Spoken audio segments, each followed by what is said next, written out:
السلام عليكم. هشارككم النهاردة بإذن الله رسم الشخصية على الموهو من الصفر.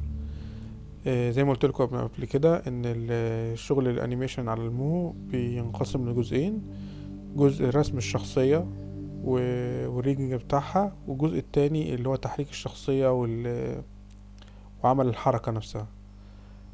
أنا جبت شخصية من على النت، وهبدأ أرسمها خطوة خطوة معاكم من الصفر.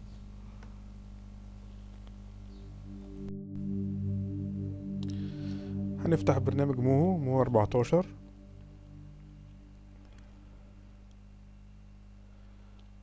طبعا احنا كل مرة بنيجي نفتح البرنامج من الأول بيظهر لنا شخصية من الشخصيات اللي هو جاهزة على البرنامج نفسه. طبعا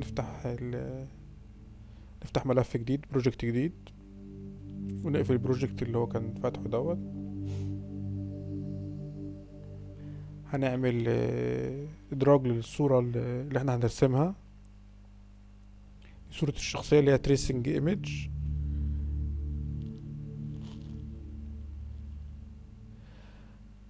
هنبدأ نرسم الشخصية واحدة واحدة على لايرات. هنبدأ أول لاير الفيس.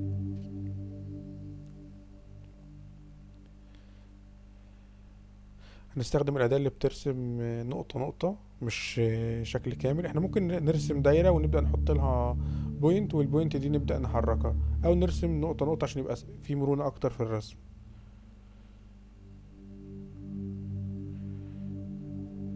نبدأ نظبط الشكل على شكل الوش، دايرة على شكل الوش مظبوط.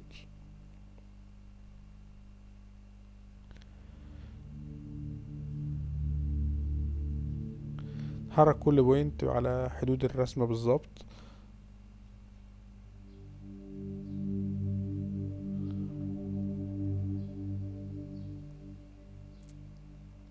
طبعا لما نعوز نتحكم في الاستدارة دي من ناحية واحدة بس، بندوس على الت واحنا بنحرك، فهيحرك ناحية واحدة بس مش الناحيتين.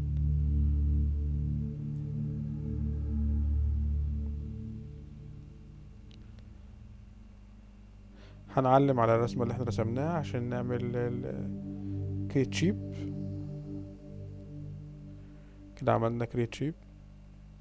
طبعا بنعمل كريت شيب عشان نعرف نلون الجزء اللي احنا رسمناه دوت، سواء نعمل تلوين للستروك نفسه او الفيل.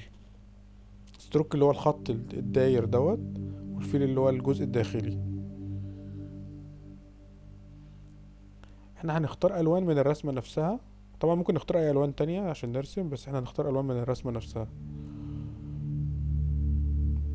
هنختار الستروك والفيل نفسه من نفس لون الرسمة، بس هنغمق الستروك سنة عن لون الفيل نفسه.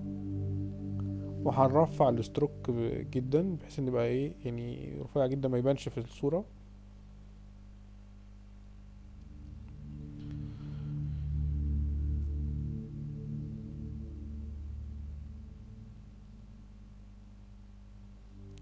احنا بنرفع الستروك من الأداة ديت، بس لو عايزين نرفع الستروك كله هنعمل كتر الايه على الصورة كلها، بحيث ان احنا ايه نحرك الستروك كله مرة واحدة بدل ما نحرك بوينت بوينت.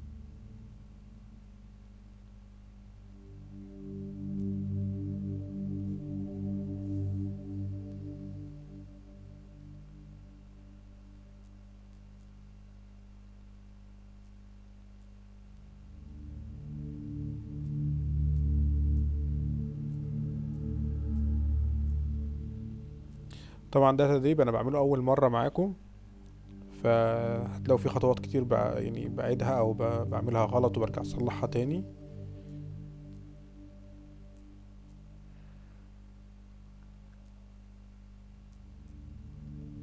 احنا كده عملنا لير الفيس.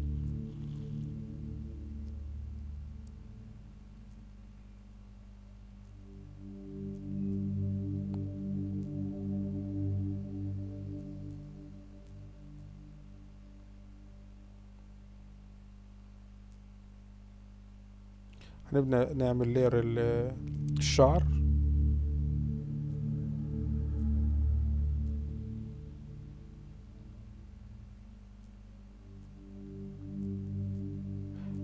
بنفس الطريقة برضك هنعمل اللاير بتاع الودن.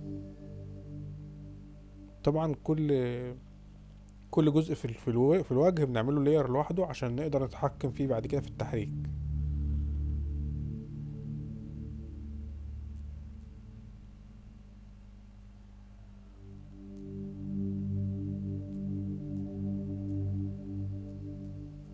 بنرسم الاطار بتاع الودن من جوه. طبعا اسهل حاجة في الالوان ان احنا نختار الالوان اللي مرسومة على الشخصية نفسها، لكن ممكن نعدل في الالوان دي عادي.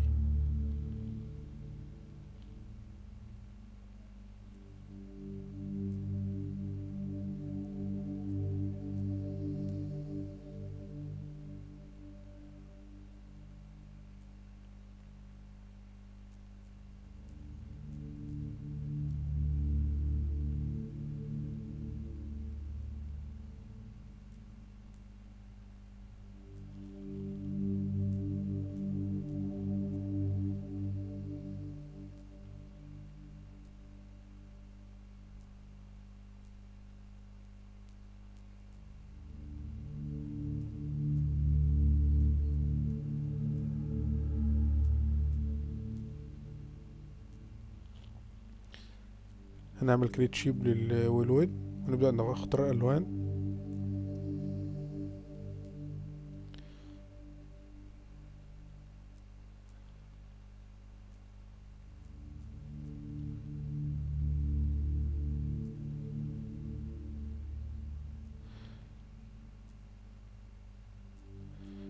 هنشيل الستروك خالص من الجزء الداخلي للودن.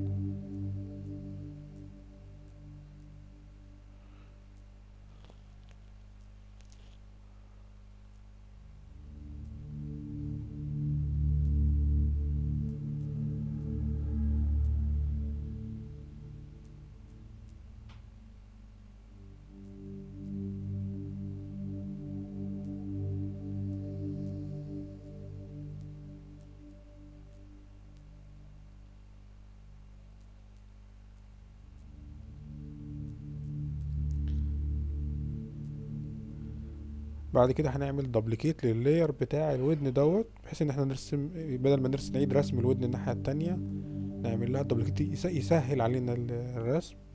طبعا هنعمل دبليكيت ونبقى عاكسين الصورة.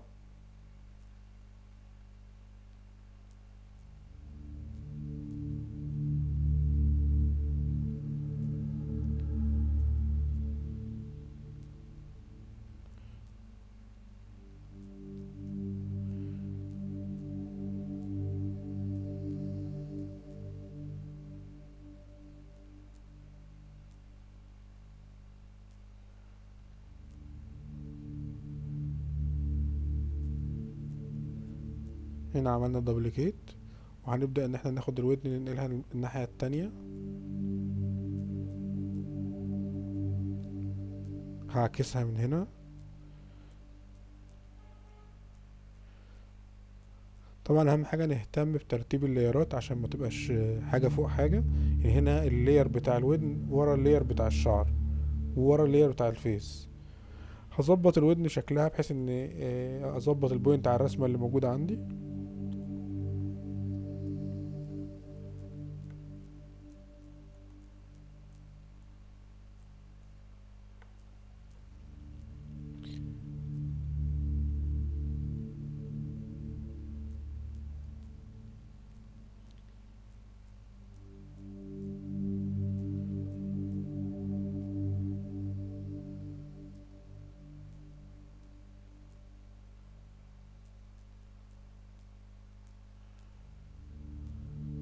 نمسك بوينت نحركها ونبدأ ايه نظبطها على المكان بتاعها في الرسمة اللي هو في الخلفية.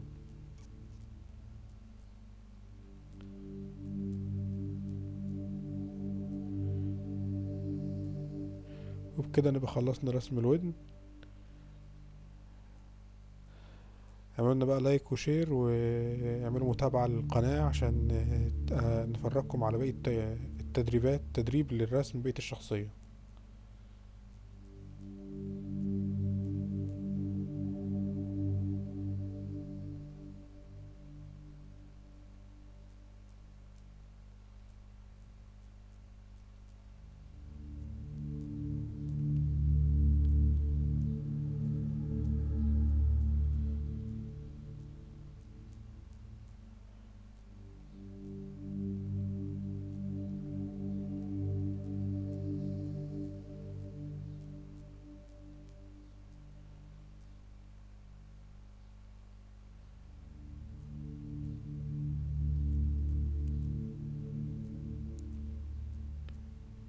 ما تنسوناش بدعمكم للقناة بتاعتنا.